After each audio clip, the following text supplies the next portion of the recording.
আগে চেক করো, তারপরে বিশ্বাস করবা, ঠিক কিনা? তাহলে এখন থেকে একটা কিছু শুনলে বিশ্বাস করবেন।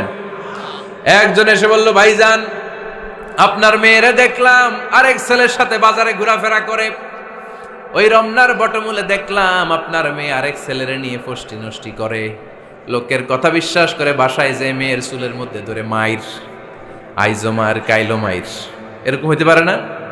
হয়তো ওই লোক আপনার মেয়ের মতো দেখতে আরেক মেয়েকে দেখছিল।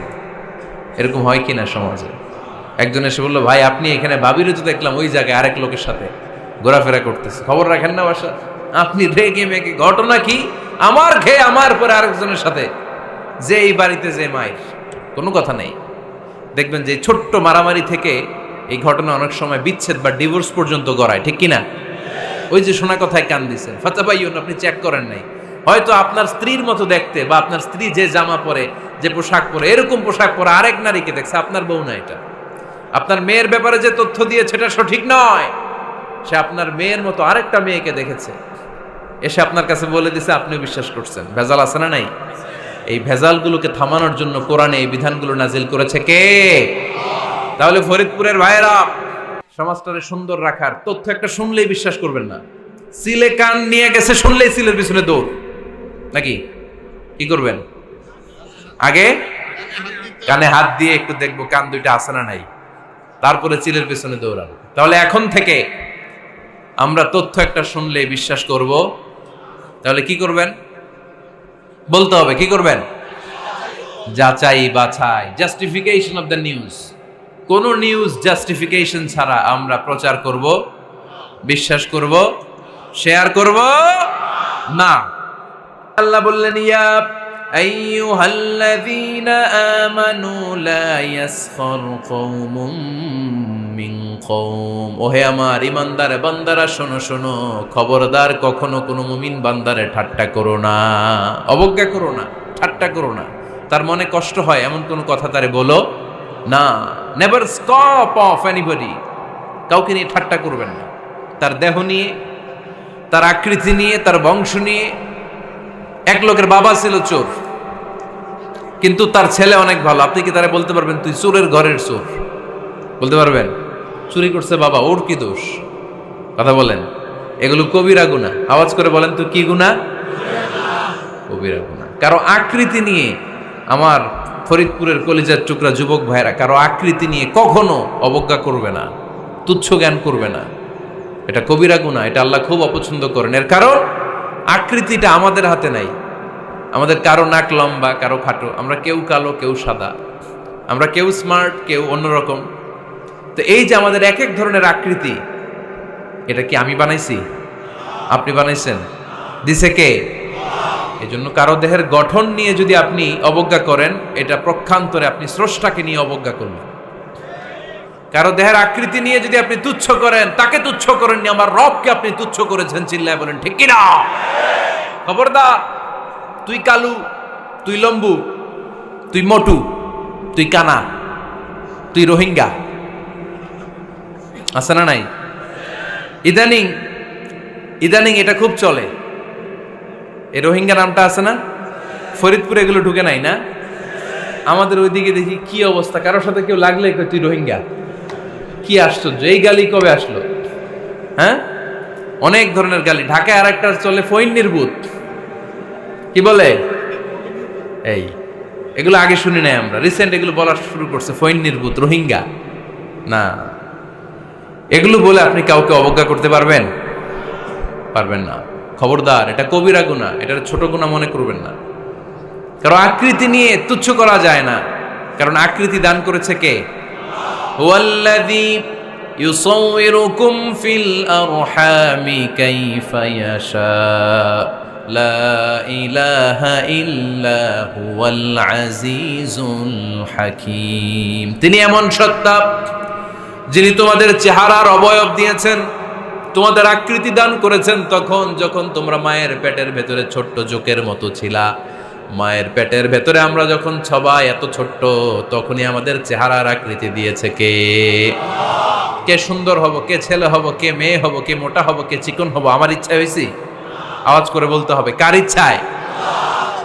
প্রত্যেককে যদি আল্লাহ প্রত্যেকের নিজের চেহারা ডিজাইন করতে দিতেন, আল্লাহ যদি বলতেন তোমার চেহারাটা কেমন হবে তুমিই ডিজাইন করো, তাহলে আপনি আপনারা কেমন বানাতেন? হ্যাঁ বলেন, ফরিদপুরের ভাইরা বলেন, সুন্দর করে বানাতেন তাই না? সবচাইতে স্মার্ট, সবচেয়ে সুন্দর করে আমি আমার চেহারাটা বানাতাম যদি আমাকে ডিজাইন করার সুযোগ দেওয়া হতো। কিন্তু এই সুযোগ তো আল্লাহ দেন নাই। ডিজাইন স্বয়ং করে দিয়েছেন কে? কোন নারীকে যদি আল্লাহ বলতে এই নারীরা তোমাদের চেহারা কার কেমন লাগবে তোমরা বানাও, প্রত্যেক নারী কি করতো? বিশ্ব সুন্দরী করে নিজেকে বানাতো। খুদ ধরার মতো কোনো জায়গা সে নিজের জন্য রাখতো না, ঠিক কিনা? কিন্তু এটা আল্লাহ দেন নাই। এই আকৃতিটা আমাদেরকে সরাসরি দান করেছেন কে?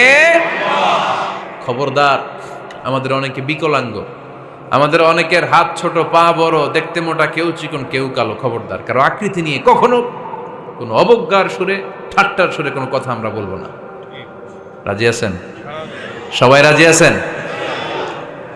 আল্লাহ রাসূল সাল্লাল্লাহু আলাইহি ওয়াসাল্লামের এক সাহাবী ছিল, নাম ইবনে মাসউদ রাদিয়াল্লাহু তাআলা আনহু। ওনার পায়ের নলা ছিল খুব চিকন, অস্বাভাবিক চিকন, স্বাভাবিক না। তো উনিও এটা ঢেকে রাখতেন, দেখাতেন না কাউকে। একদিন উনি খেজুর পাড়ার জন্য খেজুর গাছে উঠলেন। খেজুর গাছে ওঠার পরে নিচ থেকে সাহাবারা পায়ের চিকন নলা দেখে ফেলছে। দেখে সবাই হাসি, সবাই হেসে কুটি কুটি। বিশ্বনবী বললেন, হেসো না, খবরদার, আমার ইবনে মাসুদের পায়ের চিকন নলা দেখে হেসো না। আমার ইবনে মাসুদের এই পায়ের চিকন নলা যদি মিজানের পাল্লায় উঠিয়ে দেয়া হয়, কিয়ামতের দিন উহুদ পাহাড়ের চেয়েও ভারী হয়ে যাবে। খবরদার, আমার ইবনে মাসুদকে আমার আল্লাহ অনেক পছন্দ করে, তার পা চিকন দেখে তাকে তুচ্ছ করো না। আল্লাহর হাবিব সাল্লাল্লাহু আলাইহি ইসলামের 11 জন স্ত্রীর মধ্য থেকে একজন স্ত্রী ছিলেন একজন স্থূল আকৃতির, অবিসিটি ছিল, একটু মোটা। ওনার নাম ছিল সাফিয়া রাদিয়াল্লাহু তাআলা আনহা। আম্মা জান আয়েশার সাথে একবার সাফিয়ার ঝগড়া। নবীদের বউদের মাঝে মাঝে মাঝে ঝগড়া হতো, তবে সেটা হতো মধুর ঝগড়া। সুবহানাল্লাহ পড়েন। আম্মা জান আয়েশা রাদিয়াল্লাহু তাআলা আনহার বাসায় একদিন বিশ্বনবী বসা ছিলেন, আর একজন স্ত্রী, বিশ্বনবীর আরেকজন স্ত্রী রান্না করে কিছু খাবার আম্মা জান আয়েশার ঘরে পাঠিয়েছেন। এক দাসী দিয়ে বলল, যাও এটা আয়েশার ঘরে দিয়ে আসো, কারণ নবী আয়েশার ঘরে। আম্মা জান আয়েশা রাদিয়াল্লাহু তাআলা আনহা বললেন, এগুলো কি? ওই দাসী বলে, তরকারি। কে দিছে? অমুক স্ত্রী। কেন দিয়েছে? আমি কি রান্না করতে পারি না? তোমরা রান্না তোমরা খাও। এই কথা বলে পাতিল সহ উড়ায় মারছে চেহারার মধ্যে। এর কারণ ওনারা মানুষ ছিলেন, মানবীয় ব্যাপারগুলো ওনাদের মধ্যেও কাজ করত। আবার এক স্ত্রী ঝোল দিয়ে রান্না করে কিছু খাবার নিয়ে এসেছে। আম্মা জান আয়েশা রেগে মেগে ওই ঝোল নিয়ে ওই স্ত্রীর গালের মধ্যে মেখে দিয়েছেন। বিশ্বনবীর আরেক বউয়ের গালের মধ্যে ওই ঝোল লাগাই দিস। এবার ওই স্ত্রী বিশ্বনবীর কাছে যেয়ে বলে, ইয়া রাসূলুল্লাহ, দেখেন আয়েশারে আপনি বেশি আদর করেন তো, দেখেন কি করে আমাদের সাথে। এই যে আমাদের গালের মধ্যে ঝোল মাখাই একেবারে মেকআপ বানাই দিচ্ছে। বিষ্ণু ইসা ইসলাম বললেন, তাই আয়েশাকে ডাকো। আম্মা জান আয়েশা রাদিয়াল্লাহু তাআলা আনহা আসলেন। আল্লাহ রাসূল সাল্লাল্লাহু আলাইহি ওয়াসাল্লাম বললেন, তুমি কি আমার এই স্ত্রীর সাথে এমন আচরণ করেছো? আম্মা জান আয়েশা বললেন, করেছি। কেন? আম্মা জান আয়েশা বললেন, তখন মেজাজটা গরম ছিল, এখন বুঝতে পারতেছে আসলে এই কাজটা করা ঠিক হয় নাই। এবার বিশ্বনবী বিচার করবেন। বিশ্বনবী বললেন, আল কিসাস, যেমন করা হয়েছে বিচার হবে তেমন। তোমার গালে যেমনি ঝোল লাগাই দিছে, তুমি একটু ঝোল নিয়ে আয়েশার গালে লাগাই দাও। সুবহানাল্লাহ পড়বেন না? ওই স্ত্রীও কিছু ঝোল নিয়ে আম্মা জান আয়েশার গালে লাগাই দিল। এখন দুইজনে হাসতেছে, বিশ্বনবীও হাসলেন, আরশের উপর থেকে খুশি হয়ে গেলেন কে? তো স্ত্রীদের মধ্যে মাঝে মাঝে এটা ঘটতো। সাফিয়া রাদিয়াল্লাহু তাআলা আনহা ছিলেন একটু মোটা। আম্মা জান আয়েশা বললেন, ইয়া রাসূলুল্লাহ, দেখেন আপনার মুটি বউ, আপনার মুটকি বউ, এই মুটি বউ বলে একদিন একটা গালির মতো দিয়ে ফেলছে। আল্লাহ রাসূল সাল্লাল্লাহু আলাইহি ওয়াসাল্লাম রেগে গেলেন, বললেন, আয়েশা এটা কেমন কথা? তুমি বললা মুটি, আমার সাফিয়ারে তুমি মুটি বলে গালে দিলা রে আয়েশা। ইয়া আয়েশা লাকাদ কুলতি লা কালিমা লাউ মুজিজাত বিমাইল বাহরি লামাজাজাতহু।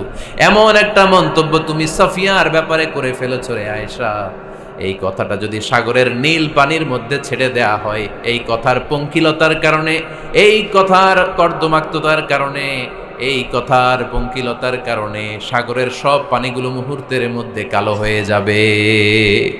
এই কথাটা সাগরে ফেলে দিলে সাগরের নীল পানি পুরোটা কালো হয়ে যাবে। আয়েশা, খবরদার, কাউকে তুচ্ছ করে অবজ্ঞা করে কখনো কিছু বলা যাবে না। এই জিহ্বাটা এটা ভয়ঙ্কর একটা অঙ্গ।